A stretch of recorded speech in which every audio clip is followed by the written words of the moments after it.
Hey everyone, Ali Weiss from Hoest Digital Arts and Entertainment here, otherwise known as DIE, and welcome back to yet another Game for Thought episode where I talk to another really cool industry professional. And today I am joined with Celia Hodent. I'm super honored for Celia to be back here. Actually, maybe some of you might remember Celia was actually part of a Game for Thought panel back in, we were trying to figure it out, I think 2022, but we both agreed that time is a social construct. So anyway, Celia was on a panel in, we think, 2022 about dark design patterns. So maybe you remember her being part of the conversation then.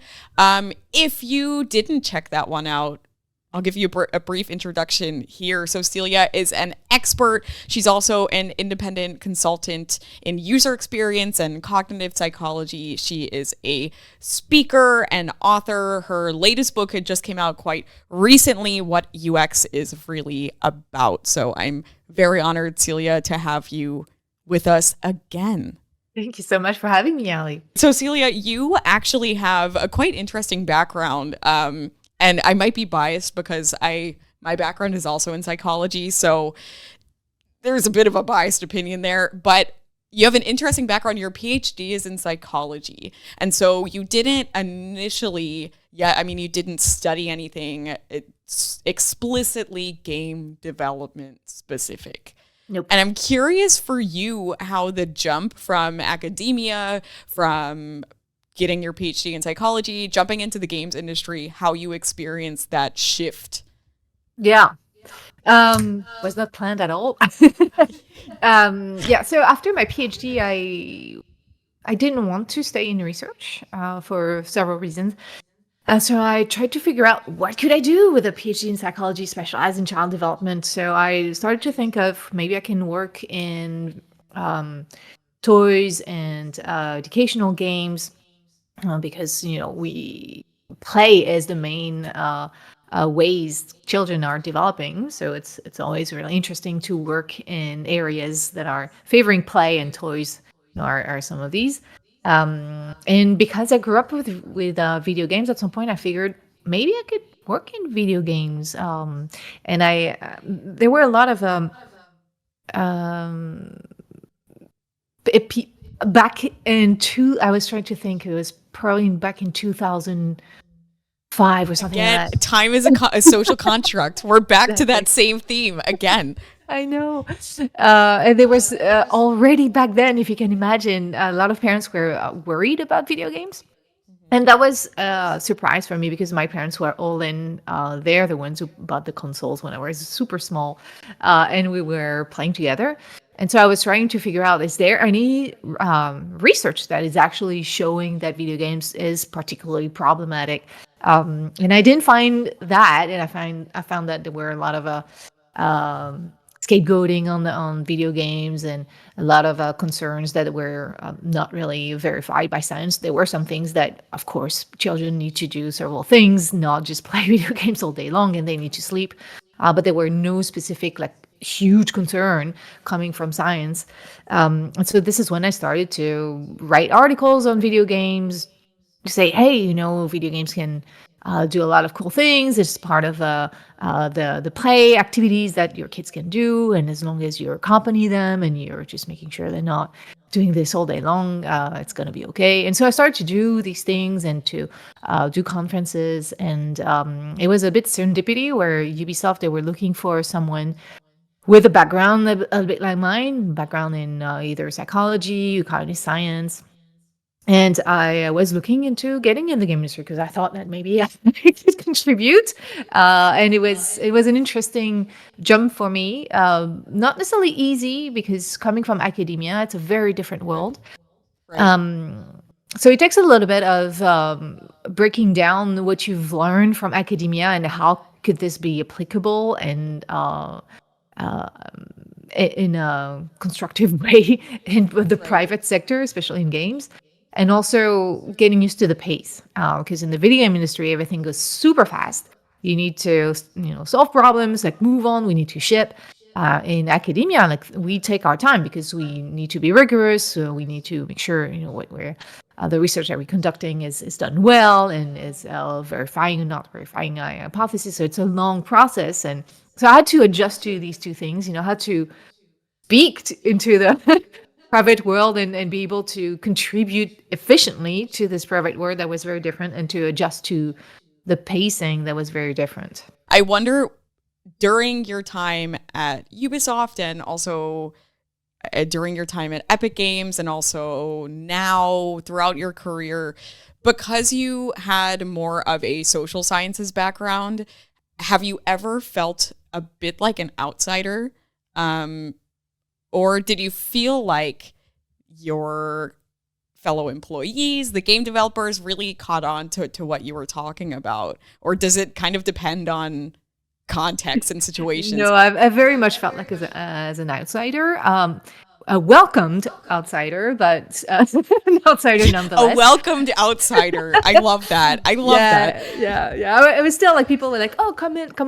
So it depends on who you're talking about. I was hired at the Ubisoft think tank, and so within the think tank and within the my teams and my managers and the people around me, I felt welcome, and then they were interested into what I could provide. But if I had to go to within a production team, they didn't know who I was and how I could contribute. So I also had to understand a little bit what they needed, instead of trying to prove myself very quickly and be, oh, you should do this and this and that, before actually listening to what's going on when you make a game, because I was new there. So yeah, I had to adjust a little bit for this, because of course people are going to be worried and who's this chick coming from psychology and where she's who is she talking about these things? Exactly. Why do we need a PhD psychology to make games now? What the hell? And it's totally valid to have this reaction. So I had to adjust a little bit to not sound bossy, or to not sound like I'm gonna explain to them how to make games, whereas I just got here and they've been making games for decades. So yeah, it takes a little bit of adjustment, but it worked. It worked. I adjusted a few things, especially my way of speaking. I naturally like to swear, but usually in a professional environment, I would not swear. And in the game industry, I was like, all right, I'm just gonna swear. And actually, whenever I was giving a presentation, I would just drop the F-bomb every now and there. And that would actually relax people, because they were like, oh, okay, she's not taking herself seriously. I don't know. It's just telling people that it's okay. Like I don't consider myself superior in any way. We're just gonna relax, and it's okay. We all have ups and downs, and we all have to go through this shit together. It's helping a lot. Yeah. I'm sure that there are people out there that will be watching this who are game developers, or maybe they're students here or somewhere else who are aspiring game developers or in the creative industries in general. You focused, obviously, I mentioned that you're an expert in cognitive psychology and UX. We'll start, I think, more on the cognitive psychology track. So you have a book called The Gamer's Brain, which is fantastic. If anybody's out there, buy the book. It's really a great book.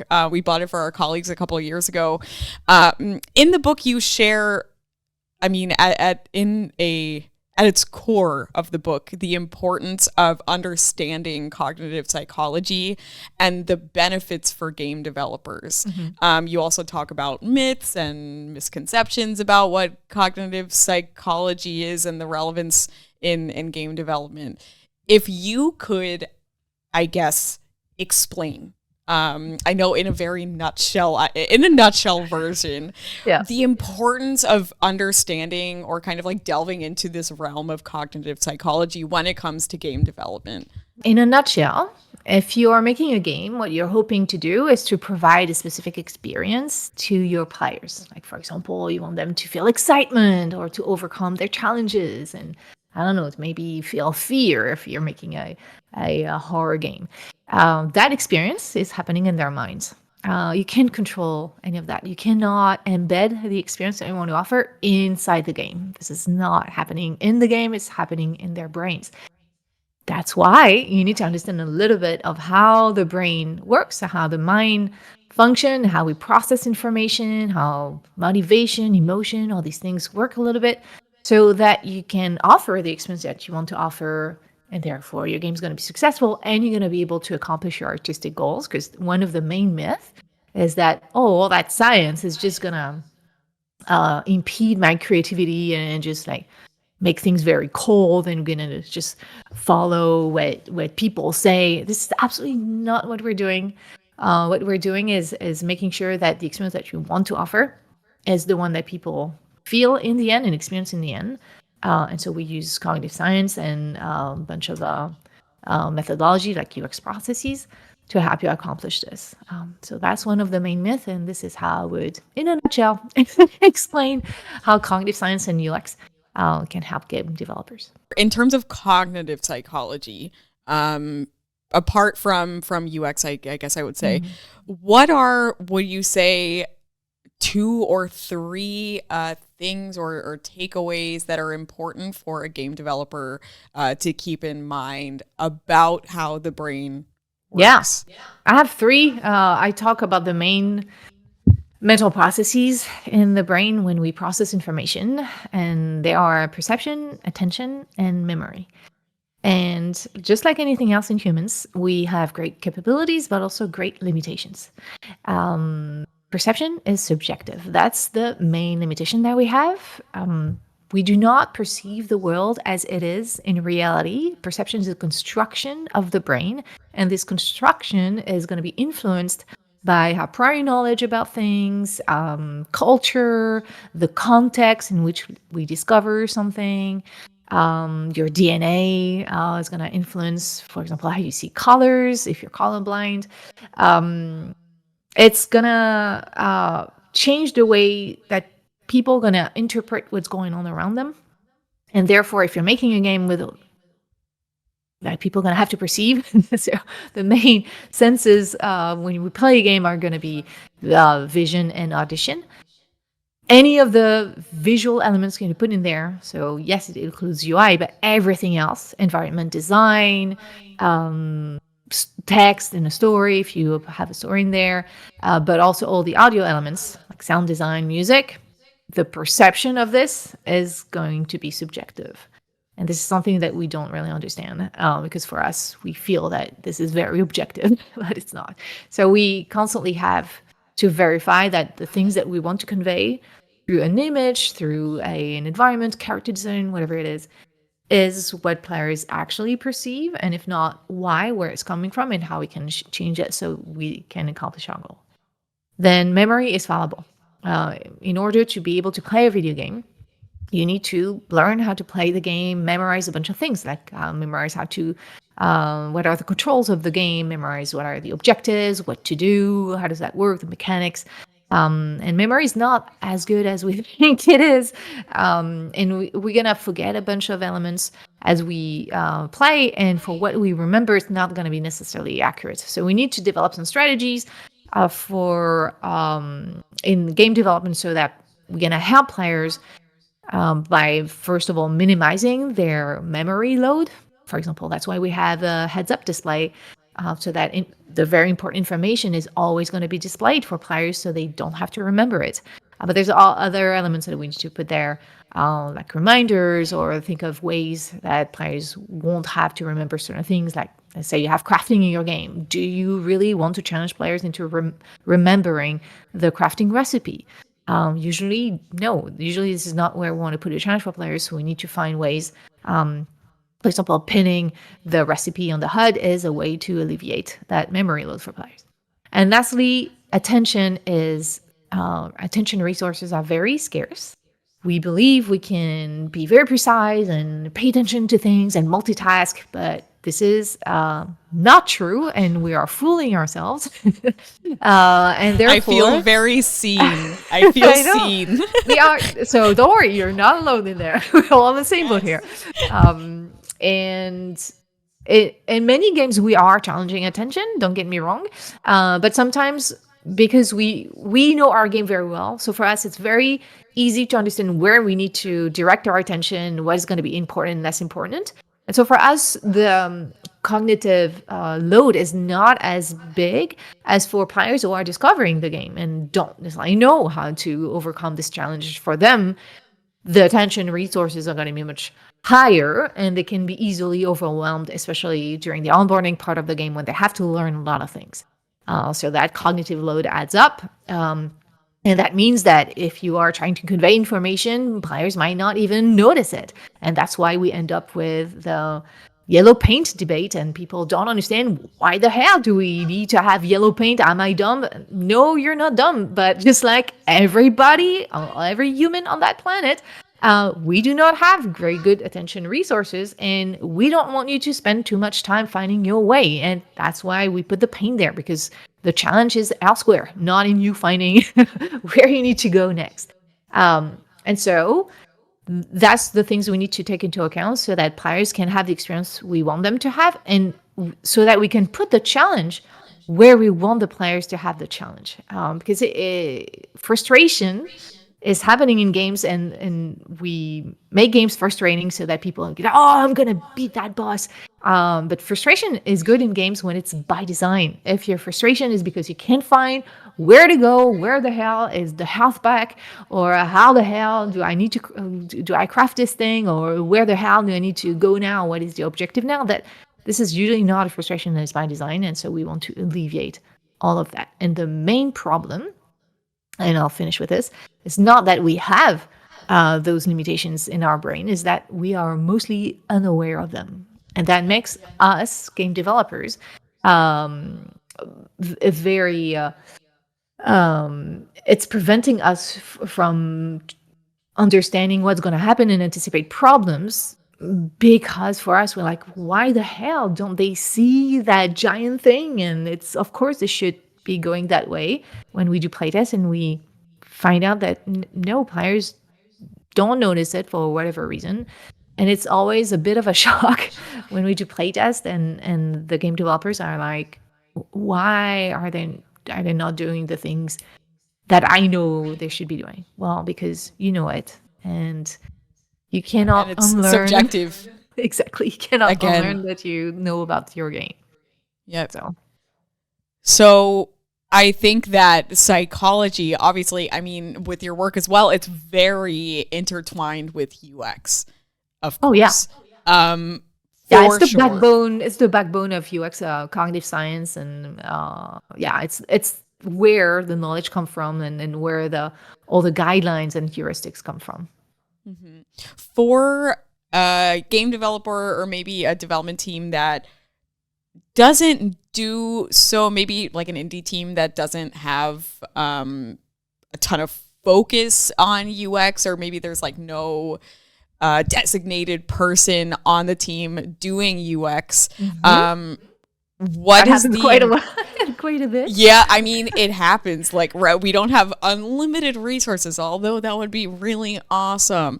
But if there is a team like that out there, how can developers successfully take UX into consideration? Yeah. Are there any tips and tricks that you have? Maybe an example of a game that is a really prime example of UX done well. Oh, okay. No, there's no that doesn't exist. I mean, a perfect UX game is never gonna exist, and that's totally fine. Okay, so first of all, if your game have complex systems that will require complicated to remember interaction design, you should hire a UX designer, just to make it clear. That's going to make you save time and money, because you're going to be able to solve problems faster and more efficiently than if you don't, because UX designers who have been trained in human factor psychology, ergonomics, have methodologies and techniques these are not recipes. So these people cannot immediately find the ways to just express the information architecture and find out the interaction design for your crafting system that's going to be working. And we know that for sure. No, but they have all the guidelines and all the knowledge that can help you start on a good foundation. And then they have the methodology, the iterative design methodology, that can help you identify the problem and solve them much faster. So there, that's one. Two, if really you don't have the resource to do that, learn about UX.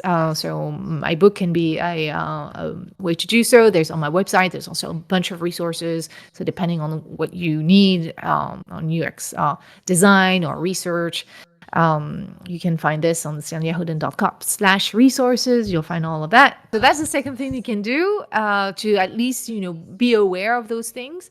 The third thing you can do is hire contractors. So you have a bunch of contractors in UX design for a game. I do UX strategy, for example. So I do UX evaluation of a game, and I provide some recommendation. So those people exist. Seek this help because, again, think of it as an investment. Yes, you're going to invest a little bit of time and money to do that, but I guarantee you that it's going to help you solve for your problems much faster, and sometimes even identify problems that you didn't know even exist. And if you wait until you ship your game or until you're in beta to find out about these problems, that's going to be too late or much, much, much, much more costly for you to fix this issue. And to answer your last question, I worked on Fortnite. We did what I would say a strong UX process, because I joined the team fairly early, and that helped us. Fortnite was a big challenge because it was an action RPG / building game with a lot of systems that are fairly complex, and we needed to make sure those systems would be as intuitive as possible to players. And that took us years. And yeah, we invested a lot of time doing all those tests and try to figure out how to make it work. But the result was that players did find out how to use those complex systems and had fun with the game. So of course, it's not a guarantee for anything. It's making games is super hard. There's luck. Is a big factor. Sadly, there's a lot of things that we can't control. But if you do have a UX approach, at least a UX mindset, that mindset that it's not because I care about my game and I know what's right for my game that I'm going to find the way to express it to players. So try to just have that mindset that you're not your players. That's okay. And this is not about impeding your artistic intentions or design intentions. It's all about making sure that if you take that step back and you try to play a game from the player's perspective by actually watching them play or testing your prototypes, you will be able to are more likely to succeed. Since your time at Fortnite, so you've been working for years as an independent consultant, also looking at UX of games. I'm curious to know if there are any common, I don't want to say mistakes, but any common points of feedback that you give studios in terms of UX, any reoccurring themes that you keep seeing. Yes, they're thinking about UX way too late. That's a current thing. Or considering that they don't have the time or money, like I was saying. Or thinking that, oh yeah, we want to do that, but we don't want to impede the creativity of people. None of this is true. Like all of these are misconceptions around UX, and I totally get it. I know where it's coming from. I'm not saying that it's obvious that you that you should not think these things about UX strategy, but we need to debunk those myths. Because most of the time what's going to happen is the team is developing the game and they're waiting until they have a very advanced version of the game, nearly close to beta, and then I'm called like, oh, maybe we should do a UX evaluation, and I'm called on board, and I see sometimes I see problems that are structural in the game, and say, well, I mean, ideally, you wanted to do the onboarding in a very different way, or ideally that this should have been done in another way, or maybe you should have tested different ways of doing so. And the answer that I get, yeah, but it's too late now. We can't redo everything. Yeah, I know. So that's why you should have, evaluated these things much earlier, when there's still time to change the implementation of certain things. And that's why UX is not just the concern of the UX person that you might, have. It's the concern of everyone on the team. It's usually we need to discuss between the art director, the design director, depends on the creative director, or game director, depends on who is it, like as a guidance, providing guidance in game design on your team, the executive producer and the lead engineer. All these people need to really discuss all these things and include your artists, include your sound designers, are often forgotten, include your QA lead, also often um, uh, not really part of the conversation at times, because we all need to be on board to understand the limitations that we have, the constraints that we have, so that we can find the best way to solve the problems to offer the experience that we want to offer. And sometimes it means it could be an engineering problem. Sometimes we have this discussion where the engineer is like, yeah, but to do it that way would require a lot of engineering time to change the architecture. I'm not a programmer, so I don't necessarily know what is going to be the impact of X, Y, and Z change that is recommended. But sometimes it is worth it to spend some effort to change something in the implementation, or how the way the things are coded, in order to later on, like, being able to build on this. And sometimes it's not worth it, and that's why it's a discussion that we need to all have together to find a solution to the problems. So don't think it's something you can do late, because you can't, or you can. It's just going to be patching here and there. It's not really going to unleash the true power of UX for you, and it's not something that is isolated to the UX person. It's a mindset that everybody on the team has to have, so that we can together solve the problems, and weigh the problems and prioritize uh, in the best way possible. Because sometimes, in UX, we don't want the team to solve for all the UX issues, because we can't. It's just not possible. So there's a lot of work on prioritization. What are the most important things that we need to fix before shipping, for example? And sometimes there are things that we can fix after shipping. And so that's a strategy. So consider UX as a mindset and a strategy that you need to do early, and that everyone has to be on board with. You see it as well with like something like accessibility, where sometimes it's kind of slapped on to the end, or way later on in the development process, and then people are like, oh, wait a minute.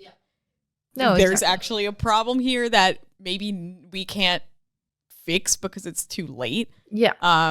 So I see a lot of the same kinds of recurring themes there, and obviously there's intersection between UX and UI and accessibility as well.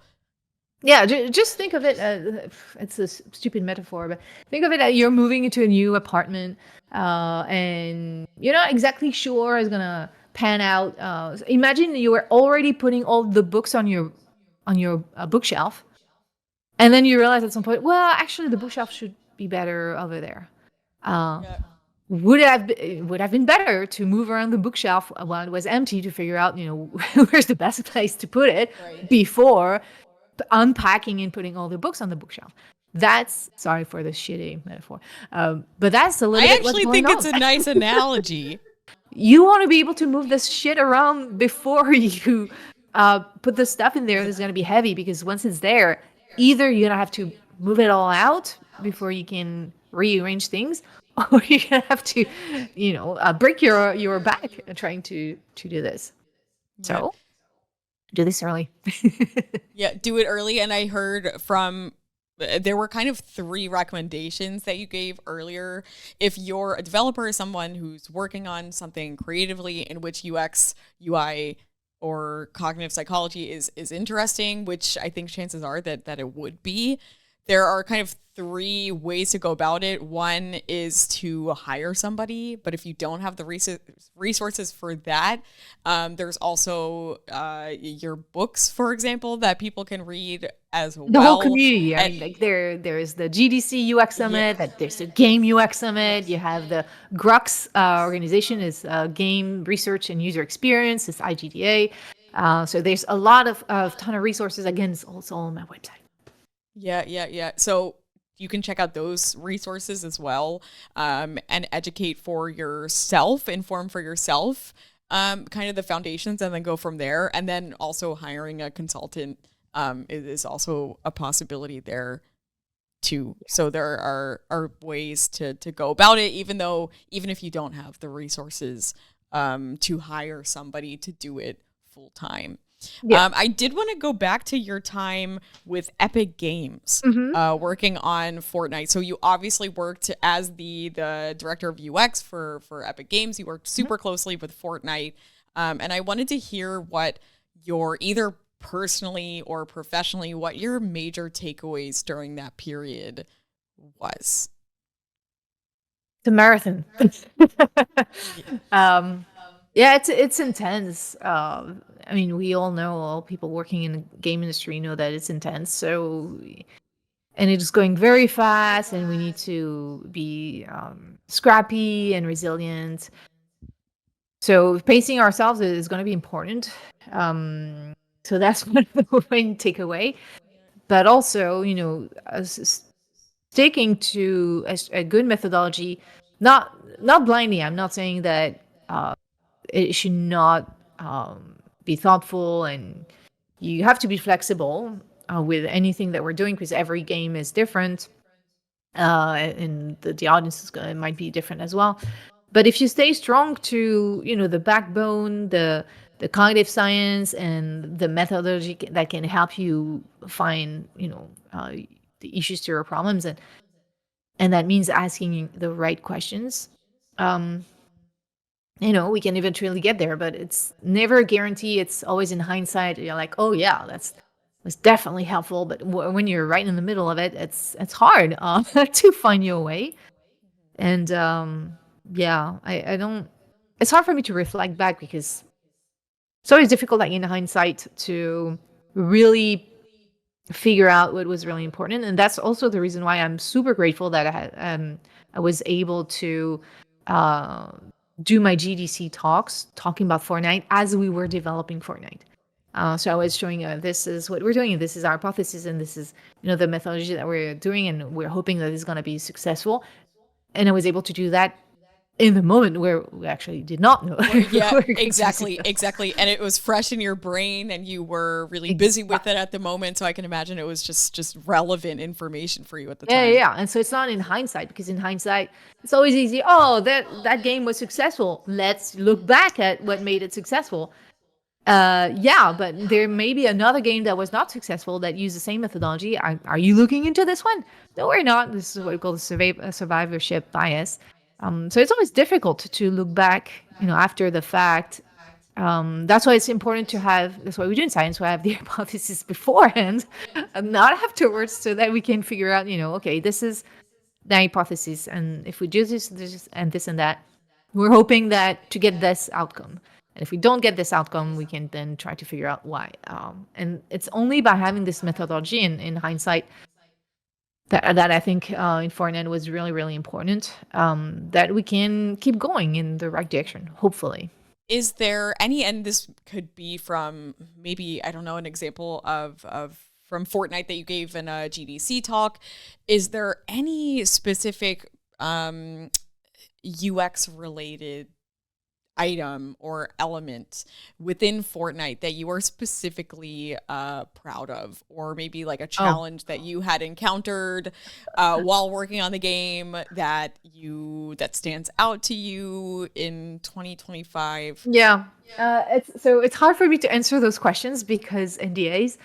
So I usually use the same exact examples whenever people tell me about Fortnite, because these are the examples I was allowed to talk about during my GDC talks. So if you're wondering why I'm always taking the same examples, This is why. There you Uh, go. NDAs. NDAs. That's the Woo! thing. Yeah, so it's not the thing that I'm most proud of, but it was very iconic. It was the weak point in Fortnite where players it was a design element that was made to increase the game feel of the game. So when you start harvesting, sometimes it can take a while to harvest. So they added a little game within the game where you see that in the UI a little icon that's showing you this is the weak point of this element and you're harvesting. If you hit here, it's gonna break much faster. So the whole challenge was for players to quickly find the weak point and hit it, and then it's moving around. And so you hit, so you have a little bit of like a aim and click and reflex challenge here to make the harvesting process a bit more fun. That was the intent. The intent was not to challenge players to figuring out what is this thing appearing on the screen, and this is what happened. Like players did not aim at the weak point because they did not understand what that was. What was that doing? So it was a very long process to try to figure out, where the problem was coming from. Initially, we thought, all right, we're just gonna make it bigger, like a different color. But even that didn't make a difference because players did not really understand what it was. They could notice it. Initially, they were not noticing it, so it was still useful to do that. But even after they noticed it, they did not really understand what it was, and that's why we can't solve everything in the UI, and most of the time, it's not a thing, and that's why there's a Discord channel called "We Fix It in the UI," because we usually can't. We have to rethink the design to make it work, and this is how it was solved by designer thinking about how we can onboard players on this at a moment where they're not overwhelmed by a ton of things. Initially, this weak point was appearing the first time you were playing, first time you hit something, that would appear. But this is a time where you're discovering so many things in Fortnite and you're not ready for that thing that is, a little bit more advanced.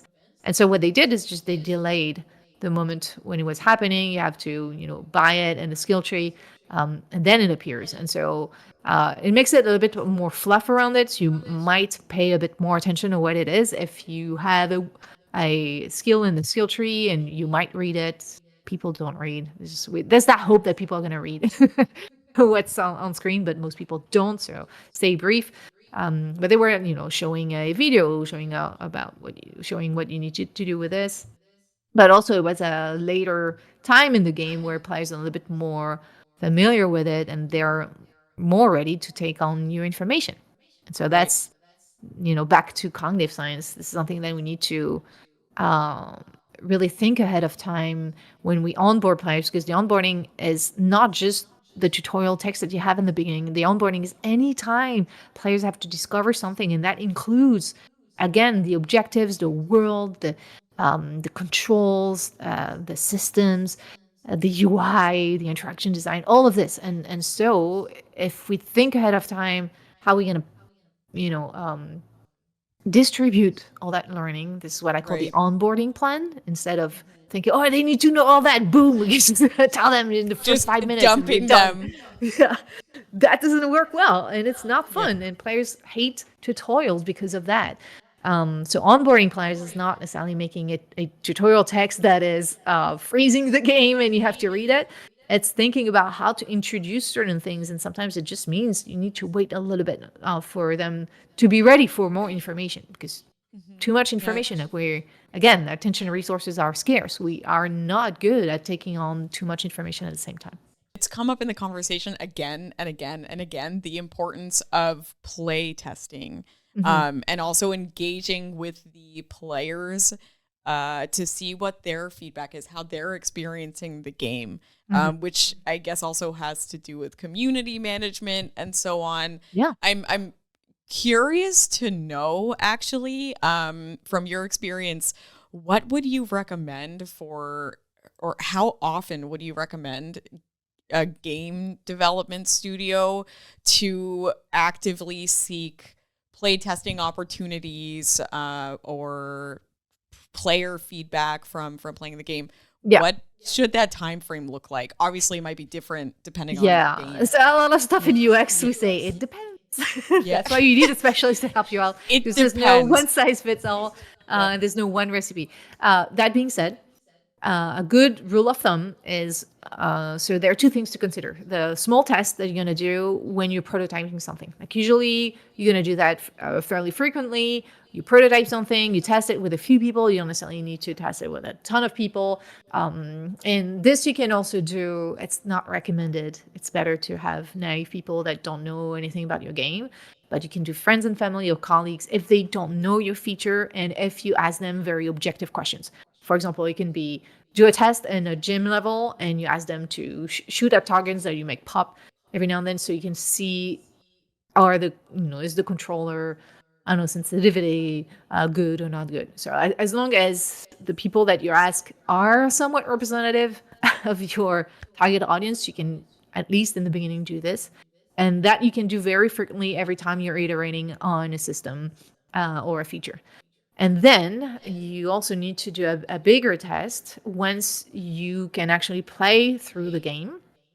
And my recommendation, again, this is not what fits all, but if you have milestones where your game needs to be stable for whatever reason, because journalists are coming over, because I don't know, you're going to GDC and you're showing off your game, or because you have internal milestones, this is also a good moment to test it with players, external players. We don't necessarily want to do that too often because we need a stable build to do that, and we are very conscious of all the effort that the teams need to do to have a stable build. But if you have a stable build fairly regularly, then that would be a good moment to have a playtest session, and then you can have all the things that are going on and the issues, and hopefully you get recommendation on how to fix those issues. A good moment to retest is when a good amount of this has been fixed from the developer side so that we can verify if it's fixed from the user experience side. Like, are the players having a better time with those fixed by the development team? If yes, then awesome, this one off the list. If not, it means that we need to go back to the drawing board because it's actually not fixed for players. So that's just a rule of thumb. But again, it really depends on the size of your studio. Obviously, if you're working with a publisher or if you're self-publishing, it depends on many things and how complicated it is for you to have a stable build. But that's why you need to work with your QA lead, because we will need a stable build to test it.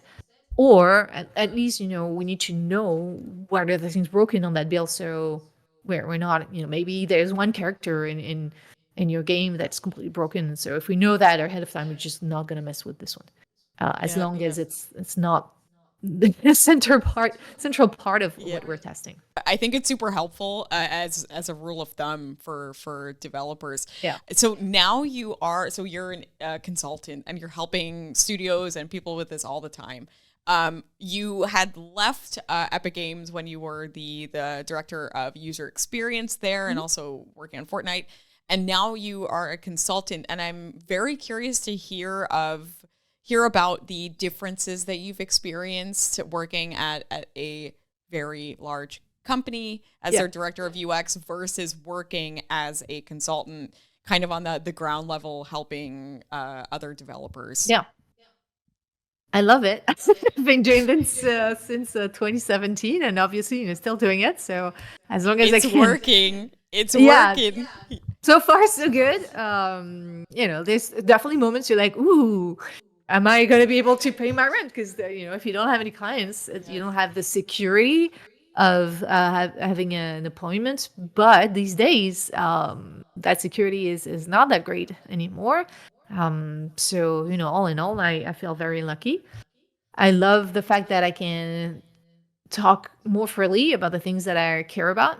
It's difficult when you're employed to be able to talk about things like ethics or inclusion. When you're independent, you can actually do the things that you care about to move certain questions forward. So I love that, and I love the fact that I can manage my own schedule. I can work from home or go in an office if I want to. Right. um, it's just, yeah, there's no glass ceiling above me anymore. I mean, it's a different way of glass ceiling, but it's I don't perceive it as frequently. So there's a ton of advantages. So I hope, I can keep doing this. The thing that I love also is I can meet with a lot of different teams across the world, and that's super enriching. I miss the part where I'm working with one team, from the beginning to the Yeah. end, try to solve all these problems, and then we ship, and then we're like, yeah, and then we go to depression. It's like, oh my god, what are we doing now? It's just like these roller coaster of emotions. I Yeah. really enjoyed sharing all that with the team. Mhm. That's they're really something that is amazing, and that's why so many people are so passionate about the game industry. But it's also at the same time really harsh and demanding. So I'm missing that part, but everything else is really much more flexible, and yeah, I love that freedom of being Yeah. able to move around and to say what's on my mind on certain Yeah. topics. Yeah, and I really admire that. I find that to be something super important, and really admirable when people do so. Speaking of ethics, you are, and this is also biased because I am the ethics coordinator here at Hoest DIE. But anyway, you are the founder of the Ethical Games Initiative, and so that also runs an annual ethical games conference. But And not okay. Sorry, it's yeah, not annual. We did it once last year. yeah, It's really complicated to organize. So we're gonna do it every now and then when you have new research. But I'm not sure it's gonna be annual. yeah. Like, we are not Okay, doing it this year. asterisk. Yeah, asterisk. Maybe not Yeah. annual, but No. great For initiative, and sure. it will pop up when it happens. So there's the Ethical Games Initiative, the Ethical Games Conference. According to you, what are some key factors that really establish what ethical game design would mean to you? Yeah. That's an excellent question, and this is actually something that we're working on right now. So, like you said, I'm just going to give a bit of background so I can answer your question more thoughtfully. This initiative really kicked off. Well, I started to talk about ethics. I mean, as soon as I was independent, it was some of the topics I was mostly talking about disinformation and AI already back in the day, and ethics and all that. But I really started to talk about ethics seriously in 2019, like at GDC 2019. I had a talk about ethics in the game industry. And then after the pandemic kicked in 2020, we had lots of time. Just they can Yeah. not know what to do. And this is when the initial kicked off, and with a few of my friends and game developers around, we put a draft together. And this is the draft that you see on the ethicalgames.org website. And today, so we had the conference last year to first, give voice to the researchers so that the ethical um, guidelines and the code of ethics can be evidence based and not based on moral panics. So that was the first step, to really have the science where we do have research, to have it highlighted so we can know what to tackle first, what are the most concerning things. For example, loot box, we have a lot of research on loot box. We know that's particularly problematic for minors. And the next step is to build bridges with the game industry.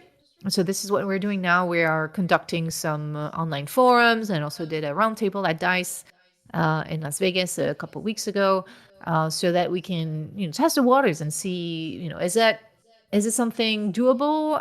Is it annoying, or is it something that can actually even help the industry navigate in those new turbulent waters?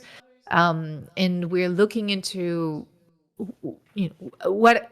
what can we do, what is more difficult, and how we can approach this.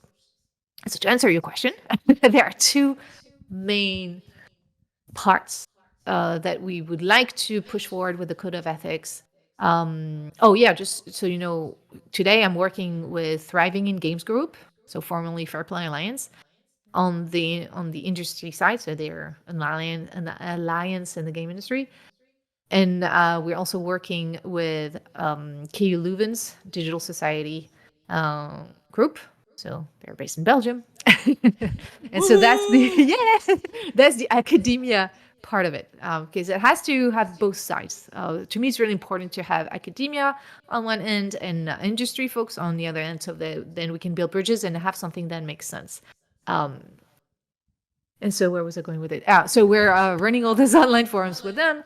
And the two main parts that we're like to tackle is one that is player facing. Sorry, it's like morning brain still not completely awake. Player facing. It's a Friday. I've had morning brain like all day, so it's fine. I feel I have that morning brain like for the past 3 years, but anyway. Um, Relatable. Play phrasing. So look at the things that can be harmful for players. Again, evidence based. So we look at stuff like trust and safety, loot boxes, dark patterns that you were mentioning earlier. So that we don't want to exploit players. We understand that we need to make money. That's a given. I'm not putting that into question. What we want to do is to make money without exploiting weaknesses, like human weaknesses, and without harming certain populations. So that's the player facing one. And there's also the worker facing one, because it's difficult to be ethical for players if we're also not ethical for the people working in the game industry, or they're feeling that they can be ejected at any time, which is really stressful right now for a lot of people. There's so many layoffs. But also, make sure that they can be protected from harassment on social media, because it happened in the past. It's happening again. They are sometimes targeted by bad actors on social media, and there's not necessarily a lot of protection that was thought through by studios, so that there's a plan in place if such a thing happens, so that you can protect the workers. So there's this, it's inclusion, accessibility, all of that. So these are the two main pillars, and we're still discussing. And at GDC this year, I'm gonna present where are we at. So it's still we're still like analyzing all that. So it's still a little bit early to answer more precisely, but hopefully we're getting there, and hopefully we have something to share. And then we're gonna iterate on it, because UX, Yes. and we're gonna see where we can land, and hopefully by the end of the year, I'm just crossing fingers, we can have like a code of ethics that Yeah. makes sense, not just a draft anymore, but the real one, Mhm. and that people can feel comfortable signing off on. Um, That's incredible. And and that's we'll see. super exciting. You all are doing great work with the Thank you. development of this code of ethics. A bit of a tough question that comes up next, but I think it's an important one to ask. The importance of issues, for example, of inclusion and diversity, Mhm. that since you've also gone independent, you've had a bit more space to openly talk about and Yeah. work on actively. In a time where it's been super turbulent in terms of the layoffs that unfortunately are still very active in the industry, in a very, I can't think of another word to describe it other than turbulent and kind of uneasy for a lot of people.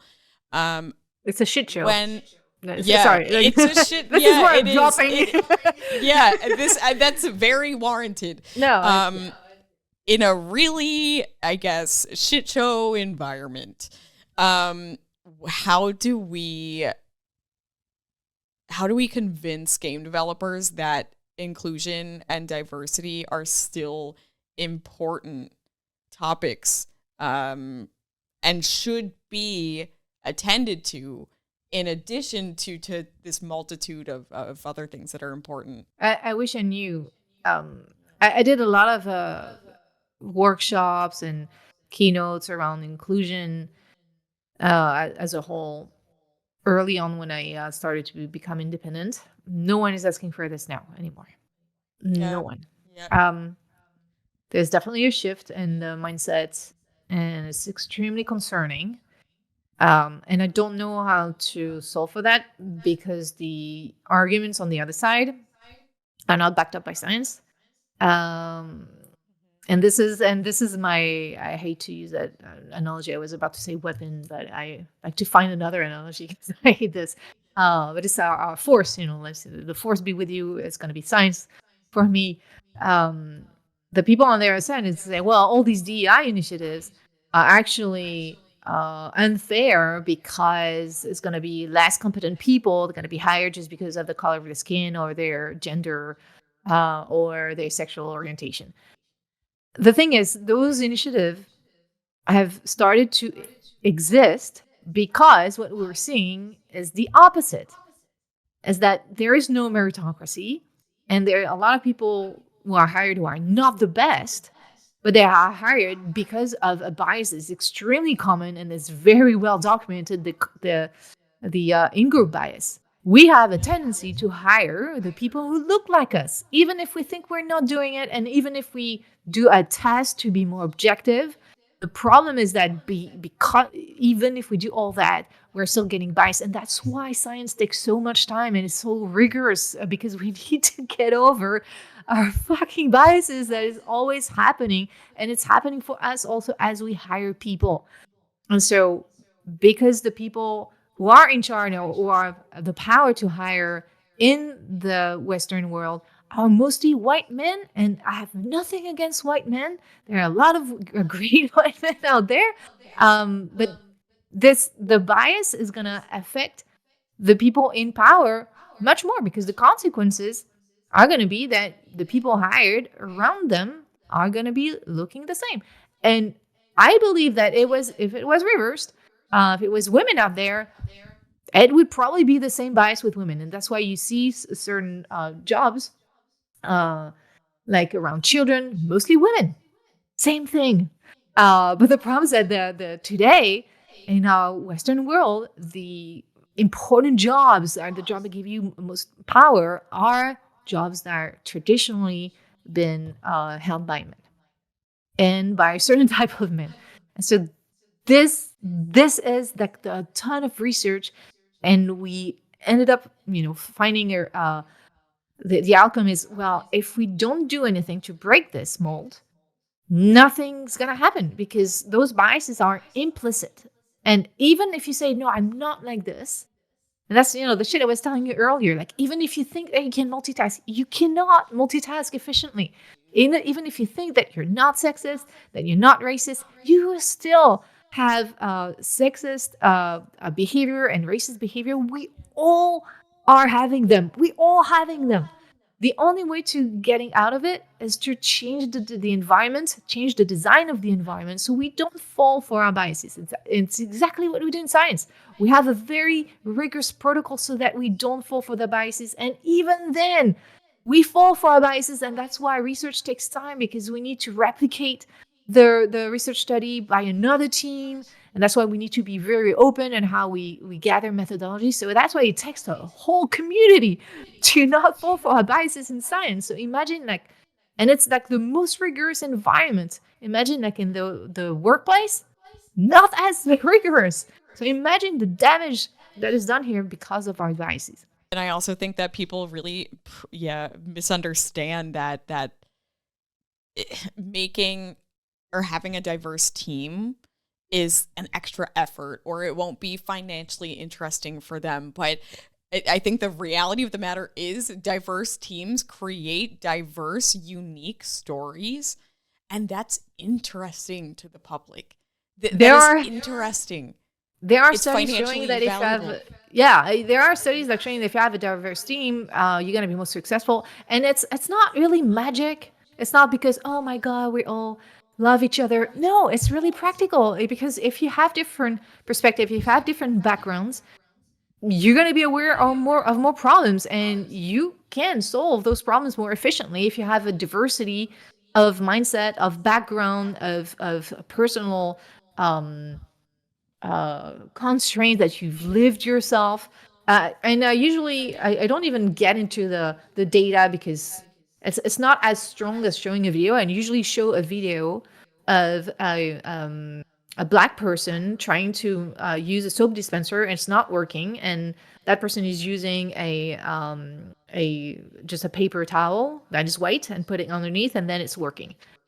this is stupid. And if your team is all white people and you are making a soap dispenser and you're just testing it among yourself, you're not gonna find this issue. Even though, a very large portion of the planet doesn't have white skin. So it's just not gonna be as efficient, and your product is not gonna be marketable on different territories, or and being inclusive to many people if your team is not inclusive to begin with. I have to thank you so much, Celia, for your time here today. Any quick last final words for the audience out there? Uh, no, just keep doing what you're doing. Just the important thing is that we progress. Yes, everything is hard. It's hard to make great games. It's hard to push society forward and to make the world a better place for everyone. But as I saw a documentary on Simone Biles recently, and she says showing up is the hardest part. Just show up. Let's do a little thing one step at a time, and then we can get there. It's such a pleasure to have you on yet again. Thank you so much, Celia.